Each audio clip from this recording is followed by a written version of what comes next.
اور اسی لیے سمجھا جاتا تھا کہ علی ہی اگلا سلطان ہوگا، جبکہ محمد ثانی سب سے چھوٹا تھا اور ویسے بھی اسے ضدی اور خود سر بلکہ بڑی حد تک ایک نالائق لڑکا سمجھا جاتا تھا، یعنی اس کے سلطان بننے کا کوئی امکان نہیں تھا۔ ان حالات میں لگتا تھا کہ احمد یا علی میں سے کوئی ایک سلطان بنے گا، جبکہ باقیوں کے حصے میں آئے گی ریشم کی ڈوری، یعنی کسی ایک کے بھی سلطان بننے کا مطلب باقیوں کی موت تھا۔ لیکن پھر ہوا یہ کہ اس کا بڑا بھائی احمد، جو امیسیا کا گورنر بھی تھا، وہ 1437 میں اچانک مر گیا۔ اس کی جگہ اس کے دوسرے بھائی علی کو گورنر بنا کر بھیجا گیا۔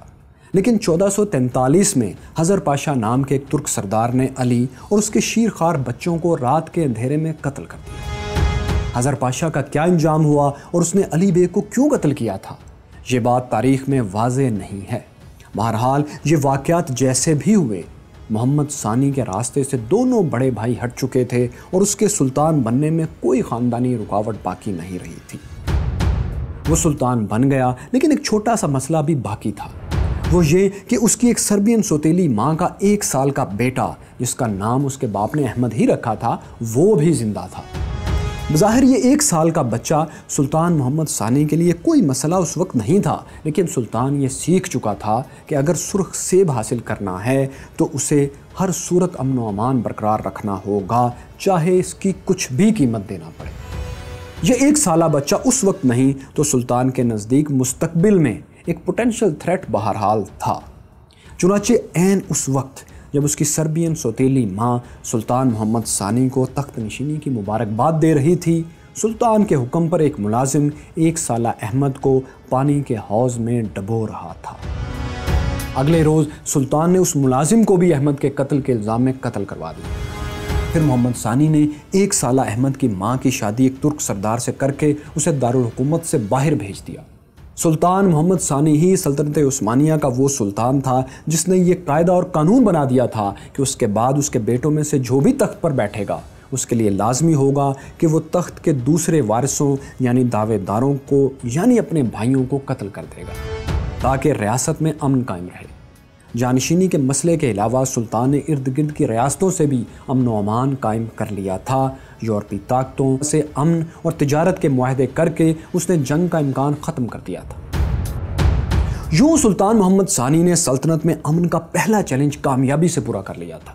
اب اسے دوسری شرط پوری کرنا تھی، یعنی ایک ایسی طاقتور توپ تلاش کرنا تھی یا بنوانا تھی جو قسطنطنیہ کی دیواریں توڑ کر سلطانی فوج کو شہر میں داخل کر سکے۔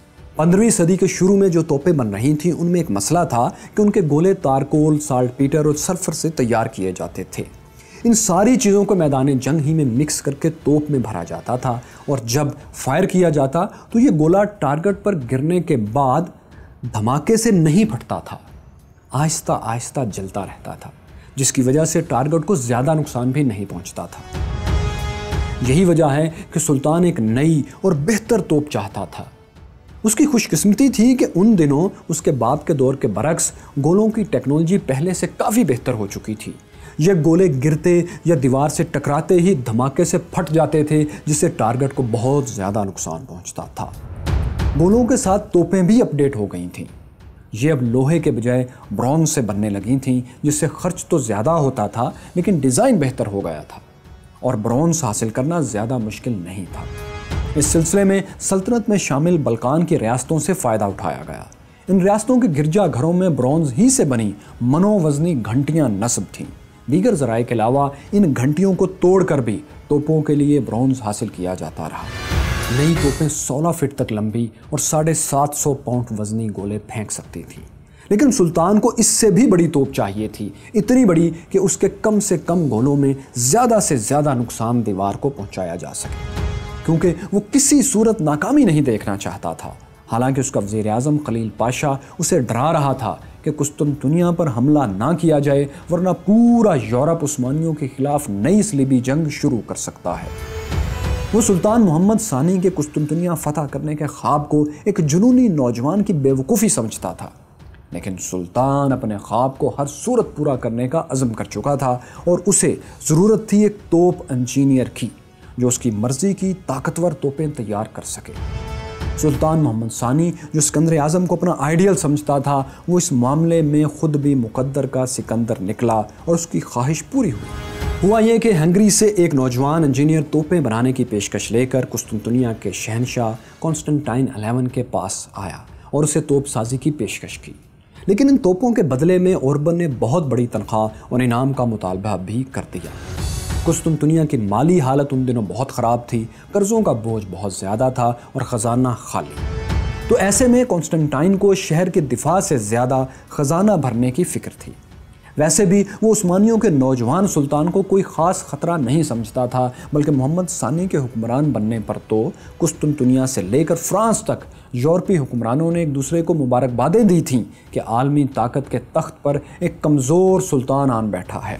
کانسٹنٹائن 11 چونکہ عثمانیوں سے کوئی فوری خطرہ محسوس نہیں کر رہا تھا، اس لیے اس نے ہنگیرین توپ انجینئر اوربن کو ٹال دیا اور محض بہلاوے کے لیے اس کی تھوڑی سی تنخواہ مقرر کر دی تاکہ اتنا ماہر انجینئر کہیں اور نہ چلا جائے۔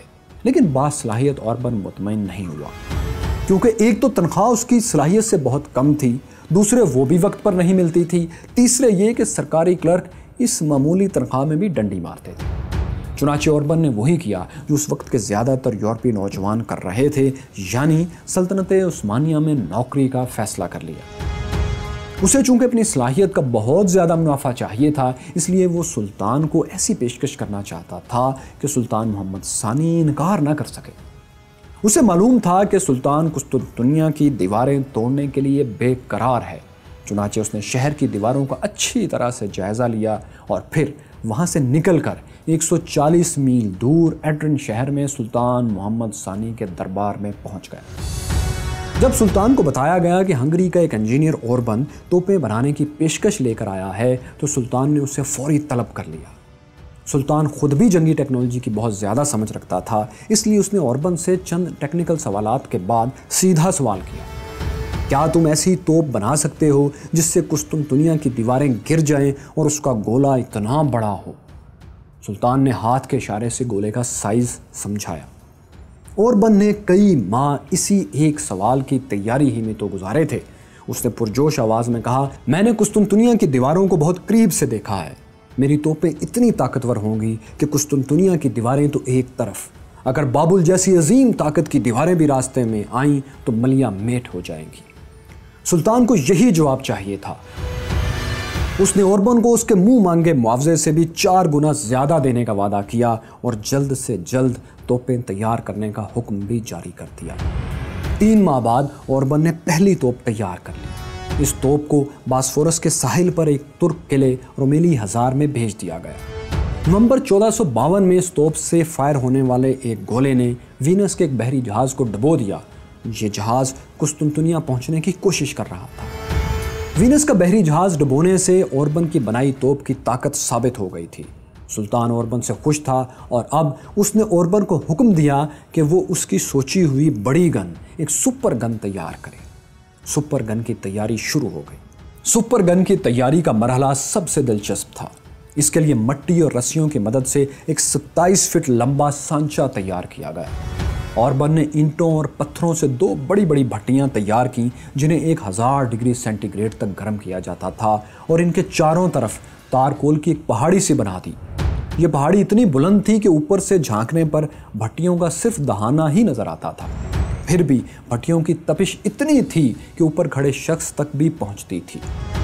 جب اس بھٹی میں لکڑیاں ڈال کر آگ جلائی گئی تو وہاں کام کرنے والے تمام لوگ ایک جگہ جمع ہو کر اللہ اللہ پکارنے لگتے۔ تیاری کے آخری دنوں میں جب بھٹی میں ٹین ڈالا جانا تھا، اس دن سلطنت کے وزیروں، مفتیوں اور شیوخ کو بلایا گیا تاکہ ان کی موجودگی سے برکت رہے۔ ان کے علاوہ کسی شخص کو بھٹیوں کے قریب جانے کی اجازت نہیں تھی تاکہ نئے ہتھیار کو کسی کی نظر نہ لگ جائے۔ بھٹیوں کے عملے کے علاوہ صرف 40 لوگ وہاں موجود تھے۔ علماء اور وزراء بھٹیوں سے 100 فٹ کی دوری پر بیٹھ گئے اور مسلسل خدا کی بڑائی بیان کرنے لگے۔ بھٹیوں کے نگرانوں نے وزیروں اور علماء سے کہا کہ وہ صدقے کے طور پر سونے اور چاندی کے سکے بھی بھٹیوں میں ڈال دیں۔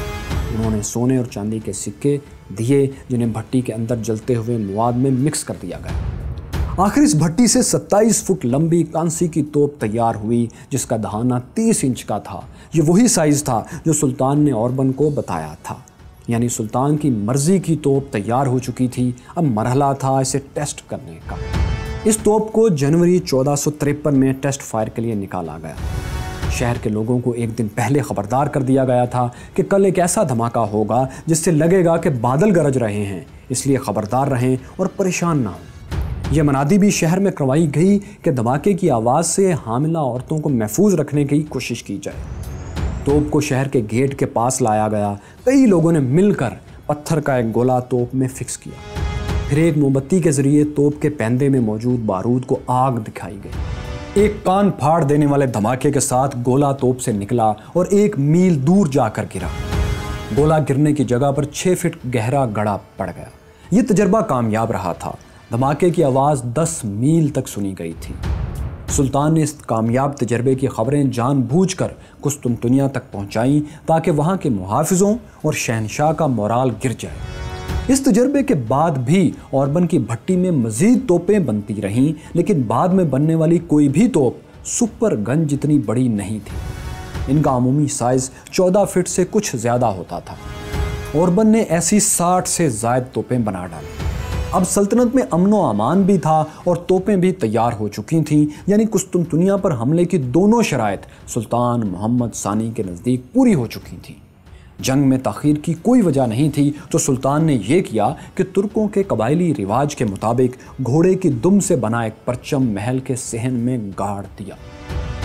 یہ اس بات کا اعلان تھا کہ سلطان جنگ شروع کرنے جا رہا ہے۔ پرچم گاڑنے کے ساتھ ہی ساری سلطنت میں قاصد دوڑا دیے گئے اور تمام امیروں کو حکم دیا گیا کہ وہ فوجیں لے کر ایڈرن پہنچیں۔ جنگ کا طریقہ کار یہ تھا کہ ہر امیر کی یہ ذمہ داری تھی کہ وہ زیادہ سے زیادہ سپاہی ساتھ لائے۔ ان سپاہیوں کے ہتھیاروں، زرہ بختر اور سواری کا بندوبست بھی اسی امیر کو کرنا ہوتا تھا۔ یوں دیکھتے ہی دیکھتے 1453 کے موسم بہار تک 2 لاکھ کا لشکر جمع ہو گیا، جس میں 180 بحری جنگی جہازوں کا طاقتور بیڑا بھی شامل تھا۔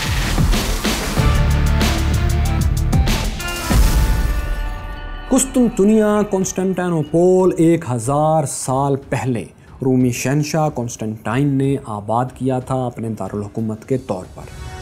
اور تاریخ کی ستم ظریفی دیکھیے کہ جب اس شہر کی دیواروں کو ملیا میٹ کر دینے کے لیے ایک آخری لشکر تیار ہو رہا تھا، اس وقت کے شہنشاہ کا نام بھی کنسٹنٹائن ہی تھا، کنسٹنٹائن 11۔ اس آخری شہنشاہ کے پاس نہ تو سلطان محمد ثانی جیسی توپیں تھیں اور نہ ہی 2 لاکھ کا لشکر، لیکن مسلم اور غیر مسلم دونوں کی کتابوں میں لکھا ہے کہ وہ ایک بہادر آدمی تھا، آخری سانس تک لڑنے والا شہنشاہ تھا۔ لیکن ظاہر ہے صرف بہادری توپوں اور بڑے لشکروں کا مقابلہ نہیں کر سکتی تھی، اس کے لیے حقیقی وسائل چاہیے تھے۔ تو ایسے ہی ایک وسیلے پر اسے بہت بھروسہ تھا۔ یہ ایسی چیز تھی جس کا توڑ نہ تو عثمانیوں کی توپوں کے پاس تھا اور نہ ہی 2 لاکھ کے لشکر کے پاس۔ یہ کیا چیز تھی جس پر انتہائی کمزور رومی شہنشاہ کو سب سے زیادہ بھروسہ تھا؟ یہ بات ہم آپ کو ابھی نہیں، اگلی قسط میں دکھائیں گے، لیکن اس دوران آپ ہمیں اپنا اندازہ ضرور کمنٹس میں لکھیں۔ نیچے کمنٹس میں بتائیں کہ کنسٹنٹائن 11 کو کس چیز پر سب سے زیادہ بھروسہ ہو سکتا تھا اور کیوں۔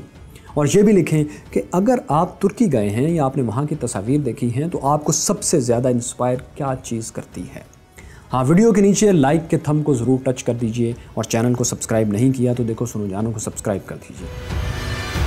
ابھی سلطنت عثمانیہ دنیا کی طاقتور ترین سلطنت تھی، لیکن یہ دیکھنے کے لیے کہ امریکہ اور روس آج کتنے طاقتور اور کتنے کمزور ہیں، یہاں اور یہاں کلک کیجئے۔ اور یہ رہی ہندوستان میں مغلیہ سلطنت کے بانی ظہیر الدین بابر کی بائیوگرافی۔